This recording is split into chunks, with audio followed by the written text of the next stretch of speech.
Here's how you can get more results by doing less. Here are my quick 3 tips on how you can be studying smarter and not harder. For context, I graduated high school at age of 14 and I started university at age 15. And all of this I was able to do by using these 3 tips to optimize my time. Tip number 1, try to optimize your school time. Whenever you get any type of homework, try to do it in your school time as much as possible. So any time you get in your lunch time, in your classes, any type of extra time, try to catch up on the work you've been missing. Try to catch up on the work that's been assigned to you for home.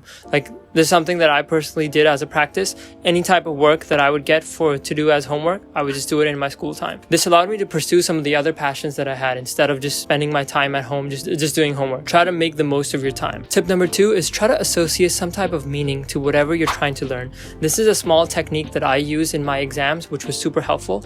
This meant that I didn't have to grind all night trying to memorize all stuff. Whatever you're studying, try to associate some type of meaning. Try to associate some type of pattern to it. Try to assign some type of memory that you had with that event, or that will help you retain and actively recall all that knowledge when you're actually writing your test. So this is a small technique that I used that was super helpful. The third tip I have for you is to be attentive in class. Now this is a double-edged sword. If your teacher is someone who is passionate, who brings a lot of energy when they're teaching, pay as much attention as possible. Because if you don't, you're just wasting time. Because what happens usually in schools, most of the teachers, they don't have that energy to really engage with students. Or I wouldn't say most, some teachers don't have that type of energy to really engage with students.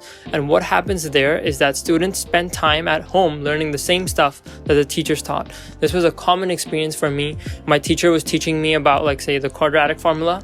I didn't understand anything in class. I went home, Khan Academy, the drill, the default, Khan Academy and organic chemistry tutor.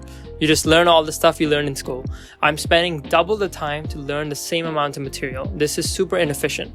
So if you have a teacher, if you are fortunate to have a teacher that's energetic, that's super passionate, that gives you time to ask questions, make the most of that time so you don't spend time at home learning about all the stuff that you should have known before. This will help you free up some time to pursue some of the other passions that you have. But if you have a teacher that is average in teaching, and I mean we all have had, and no hate to teachers, what you want to do in that type of scenario, try to catch up on some type of previous assignment. Like, this is something that I did. If a lecture was boring, or if I felt okay, I'll probably learn this better at home, I would just on my desk just be doing another homework assignment, or just trying to make the most of that time. Because I already know if I pay attention, I'm not going to retain all this knowledge. Might as well just do it at home. So these are my quick 3 tips on how you can study smart and not hard. This will make sure you optimize your time and get the most results by spending the least amount of time studying, so you can free up time and pursue some of your other passions. So make sure you guys click here to watch some of my previous video. And if you find this video valuable,